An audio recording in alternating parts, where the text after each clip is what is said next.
हरियाणा सरकार ने बिजली बचत के लिए बड़ा कदम उठाया है। नए ऊर्जा बचत उपायों से अब घरों के बिजली बिलों पर 70% तक की बचत की जा सकती है। इसके तहत LED बल्ब, सोलर पैनल और स्मार्ट मीटर लगाने की सलाह दी गई है ताकि आम उपभोक्ता बिजली खर्च कम कर सकें और पर्यावरण को भी फायदा मिले। करनाल के असंध क्षेत्र में 2 नए सेक्टर बसाने की तैयारी शुरू हो चुकी है। सरकार ने नागरिकों से सुझाव मांगे हैं ताकि शहरी विकास योजनाएं स्थानीय जरूरतों के मुताबिक बन सकें। इन नए सेक्टरों में आवासीय और व्यावसायिक दोनों तरह की जमीनें निर्धारित होंगी, जिससे रोजगार के अवसर भी बढ़ेंगे। हरियाणा में अब पुरानी गाड़ियों पर लगाम कसने की तैयारी है। राज्य सरकार ने फैसला लिया है कि तय समय सीमा पार करने वाले वाहनों को अब ईंधन नहीं मिलेगा। यह कदम बढ़ते प्रदूषण को रोकने और पर्यावरण को स्वच्छ बनाए रखने के उद्देश्य से उठाया गया है।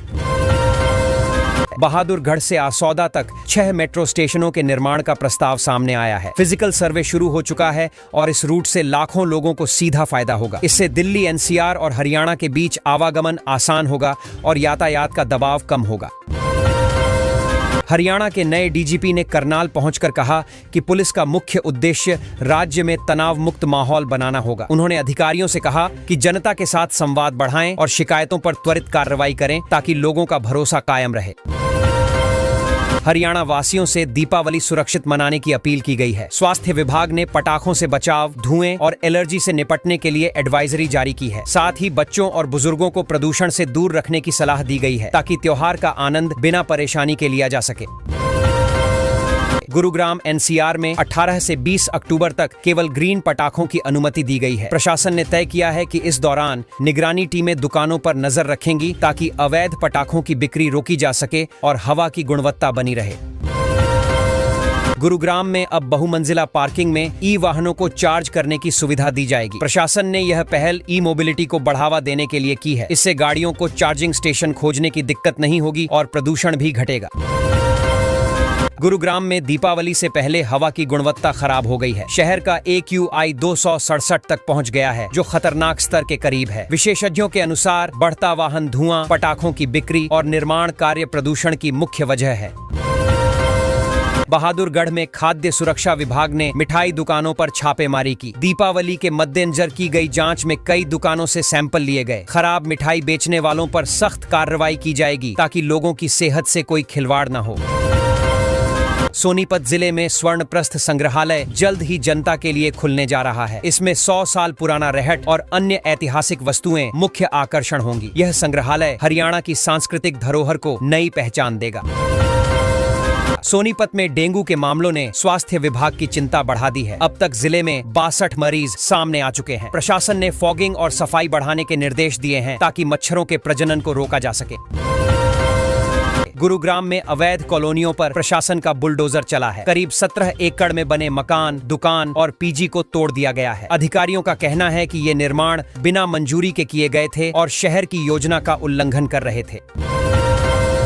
गुरुग्राम में कई रास्तों को असुरक्षित घोषित किया गया है। एक सर्वे में 22 चौराहों की पहचान की गई है, जहां दुर्घटनाओं का खतरा सबसे ज्यादा है। नगर निगम अब इन जगहों पर सिग्नल, झेब्रा क्रॉसिंग और लाइट लगाने की योजना बना रहा है।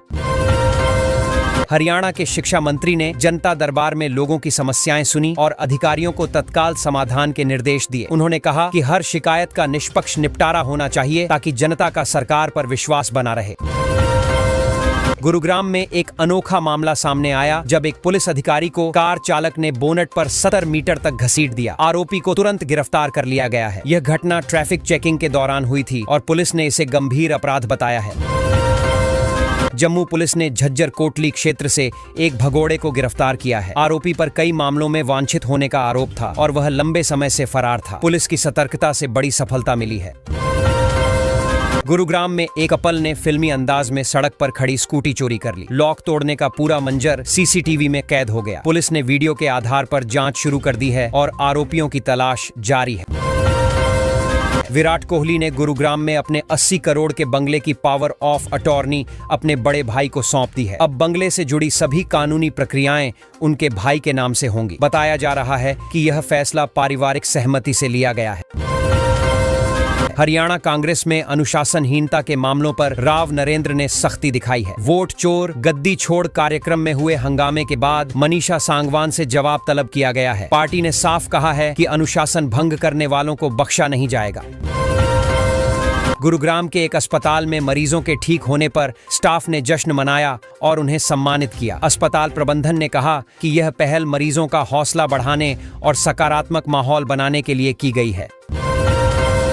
बहादुरगढ़ में दीपावली से पहले मिठाई की दुकानों पर छापेमारी से दुकानदारों में हड़कंप मच गया। जांच टीम ने सैंपल लेकर कहा कि मिलावट पाए जाने पर लाइसेंस रद्द कर दिया जाएगा ताकि लोगों को शुद्ध मिठाई मिले। हरियाणा में एक अजीब मामला सामने आया है, जहां एक गांव के कब्रिस्तान में ओपन जिम बना दिया गया। लोग इसे मुर्दों का फिटनेस सेंटर कह रहे हैं। अधिकारी इसे गलती बता रहे हैं और जल्द हटाने की बात कर रहे हैं। हाउ टू सेव कहानी में एक युवा प्रोफेशनल ने बताया कि 70,000 रुपए की सैलरी के बावजूद बचत नहीं हो पाती। खर्चों की प्राथमिकता और फाइनेंशियल प्लानिंग की कमी को वजह बताया गया। उसने बताया कि कमाई नहीं, योजना बनाना जरूरी है। हरियाणा सरकार ने किसानों के लिए पराली प्रबंधन योजना में बड़ा बदलाव किया है। अब जो किसान पराली नहीं जलाएंगे उन्हें 1200 रुपए की प्रोत्साहन राशि दी जाएगी। अगर कोई किसान पराली जलाते पकड़ा गया तो उस पर 2 गुना जुर्माना लगेगा और FIR भी दर्ज होगी। सरकार चाहती है कि इस बार खेतों में प्रदूषण कम हो और मिट्टी की उर्वरता बनी रहे। हरियाणा में मौसम धीरे धीरे करवट ले रहा है। ठंडी हवाओं और सुबह की धुंध ने सर्दी की दस्तक दे दी है। किसानों को इस बदलते मौसम से गेहूं की बुवाई का अच्छा मौका मिला है। मौसम विभाग ने बताया कि आने वाले दिनों में तापमान और गिरेगा। गुरुग्राम और आसपास के जिलों में शनिवार की सुबह इस सीजन की सबसे ठंडी रही। प्रधानमंत्री नरेंद्र मोदी की सोनीपत रैली फिलहाल स्थगित कर दी गई है। भाजपा नेता मोहनलाल बड़ौली ने दावा किया है कि रैली की नई तारीख जल्द घोषित की जाएगी। पहले यह कार्यक्रम 17 अक्टूबर को होना था, लेकिन अब PM का हरियाणा द्वारा रद्द हो गया है। राजनीतिक हलकों में चर्चा है कि यह फैसला मौजूदा हालात को देखते हुए लिया गया है। हरियाणा में IPS पूरन कुमार सुसाइड केस ने बड़ा राजनीतिक तूफान खड़ा कर दिया है। इस केस में सरकार ने DGP शत्रुजीत कपूर को लंबी छुट्टी पर भेज दिया है। वहीं रोहतक में SIT जांच में नए एंगल से जांच की जा रही है, जिसमें 2 लाख रुपए की रिश्वत की बात सामने आई है। पूरन कुमार का परिवार अब भी न्याय की उम्मीद लगाए बैठा है। गुरुग्राम में यातायात नियमों का पालन न करने वालों पर पुलिस ने कड़ी कार्रवाई की है। पिछले कुछ दिनों में 17,000 से ज्यादा चालान काटे गए हैं और कुल 2 करोड़ रुपए से अधिक का जुर्माना वसूला गया है। पुलिस का कहना है कि अब कैमरों के जरिए निगरानी बढ़ाई गई है ताकि सड़क पर अनुशासन कायम रहे। हरियाणा में बेशकीमती खजाने की तलाश जारी है। वैज्ञानिकों की टीमें 12 से अधिक गांवों में ड्रिलिंग कर रही हैं। कहा जा रहा है कि जमीन के नीचे दुर्लभ खनिज या तेल जैसे पदार्थ मिलने की संभावना है। यह खोज सफल रही तो प्रदेश की अर्थव्यवस्था को बड़ा फायदा होगा और लोगों को नए रोजगार मिलेंगे। गुरुग्राम में नगर निगम ने सड़कों की गुणवत्ता पर सख्त रुख अपनाया है। सेक्टर 51 इलाके में खराब निर्माण सामग्री का इस्तेमाल करने पर ठेकेदार पर जुर्माना लगाया गया है। अधिकारियों का कहना है कि शहर में निर्माण कार्यों की नियमित जांच होगी ताकि नागरिकों को बेहतर सड़कें मिल सकें और सरकारी धन की बर्बादी रुके। PWD विभाग पर एक किसान ने गंभीर आरोप लगाया है। किसान का कहना है कि उसकी जमीन पर बिना अनुमति सड़क बना दी गई। इससे नाराज होकर उसने आत्मदाह की चेतावनी दी है। मामला प्रशासन तक पहुंचा है और जांच के आदेश दे दिए गए हैं। अधिकारी किसान से बातचीत कर समाधान निकालने की कोशिश कर रहे हैं। गुरुग्राम रेलवे स्टेशन को मेट्रो से जोड़ने की तैयारी शुरू कर दी गई है। इस परियोजना से यात्रियों को बड़ी राहत मिलेगी। रोजाना हजारों लोग जो स्टेशन तक पहुंचने के लिए परेशान होते हैं, उन्हें अब सीधी मेट्रो सुविधा मिलेगी। योजना के तहत स्टेशन के पास इंटरचेंज पॉइंट बनाया जाएगा ताकि ट्रैफिक कम हो सके। मुख्यमंत्री नायब सिंह सैनी को शेर पंजाब महाराजा रणजीत सिंह पुरस्कार से सम्मानित किया गया। उन्होंने गुरु तेग बहादुर के जीवन पर आधारित एक पुस्तक का विमोचन भी किया। इस अवसर पर उन्होंने कहा कि देश की सांस्कृतिक धरोहर को संजोना हर नागरिक का कर्तव्य है। कार्यक्रम में कई गणमान्य लोग मौजूद रहे। हरियाणा में मुख्यमंत्री ने कुरुक्षेत्र से इलेक्ट्रिक बस सेवा की शुरुआत कर दी है। उन्होंने 10 नई बसों को हरी झंडी दिखाकर रवाना किया। इस योजना के तहत राज्य में प्रदूषण घटाने और सार्वजनिक परिवहन को और पर्यावरण अनुकूल बनाने का लक्ष्य है। मुख्यमंत्री ने कहा कि यह कदम हरियाणा को ग्रीन मोबिलिटी की दिशा में आगे ले जाएगा और यात्रियों को सस्ती व आरामदायक यात्रा का विकल्प मिलेगा। गुरुग्राम में मेरी फसल मेरा ब्यौरा पोर्टल से जुड़ी नई व्यवस्था शुरू की गई है। अब केवल वही किसान खाद प्राप्त कर सकेंगे जो पोर्टल पर पंजीकृत हैं। सरकार का कहना है कि यह कदम पारदर्शिता लाने और फर्जीवाड़े को रोकने के लिए उठाया गया है। कई किसानों ने इस पहल का स्वागत किया, जबकि कुछ ने पंजीकरण प्रक्रिया को और सरल बनाने की मांग की। हरियाणा सरकार ने दिवाली पर बस यात्रियों को बड़ा तोहफा दिया है। मुख्यमंत्री सैनी ने घोषणा की कि राज्य भर में दिवाली के अवसर पर यात्रियों को फ्री बस सेवा दी जाएगी। यह सुविधा सीमित अवधि के लिए लागू होगी ताकि लोग सुरक्षित और सुलभ तरीके से अपने घरों तक पहुंच सकें। मुख्यमंत्री ने कहा कि सरकार जनता को त्योहारों में राहत और सुविधा देने के लिए प्रतिबद्ध है। गुरुग्राम की ईडन हाइट्स सोसाइटी ने ठोस कचरा प्रबंधन की दिशा में सराहनीय कदम उठाया है। सोसाइटी के निवासियों ने मिलकर वेस्ट सेग्रीगेशन और रिसाइकलिंग की प्रक्रिया शुरू की है। इस पहल से पर्यावरण संरक्षण के साथ साथ नगर निगम के बोझ में भी कमी आएगी। स्थानीय लोगों ने इसे शहर की स्वच्छता के लिए प्रेरक कदम बताया और अन्य सोसाइटियों को भी ऐसा करने की अपील की। गुरुग्राम में स्वच्छता अभियान के तहत विद्यार्थियों को स्वच्छता की शपथ दिलाई गई। इस अभियान का उद्देश्य बच्चों में साफ सफाई के प्रति जागरूकता बढ़ाना था। कार्यक्रम में शिक्षकों ने छात्रों को बताया कि घर और स्कूल दोनों जगह स्वच्छता बनाए रखना क्यों जरूरी है। विद्यार्थियों ने पोस्टर बनाकर संदेश दिया कि स्वच्छ भारत ही सशक्त भारत का सपना तभी पूरा होगा जब हर नागरिक जिम्मेदारी निभाएगा। गुरुग्राम के बाल महोत्सव में बच्चों ने अपनी रचनात्मक प्रतिभा का शानदार प्रदर्शन किया। Group dance, solo song, poster making और रंगोली प्रतियोगिताओं में कई बच्चों ने हिस्सा लिया। कार्यक्रम में बच्चों के उत्साह को देखकर दर्शक मंत्रमुग्ध रह गए। आयोजकों ने कहा कि ऐसे आयोजन बच्चों के आत्मविश्वास को बढ़ाते हैं और उन्हें अपनी छिपी प्रतिभा दिखाने का मौका देते हैं। बहादुरगढ़ में एक अवैध प्लास्टिक यूनिट पर प्रशासन ने बड़ी कार्रवाई की। अधिकारियों ने फैक्ट्री से बड़ी मात्रा में प्रतिबंधित प्लास्टिक जब्त किया और यूनिट को सील कर दिया। इस कार्रवाई से इलाके में हड़कंप मच गया है। पर्यावरण विभाग ने कहा कि यह अभियान आगे भी जारी रहेगा ताकि प्लास्टिक प्रदूषण पर पूरी तरह रोक लगाई जा सके।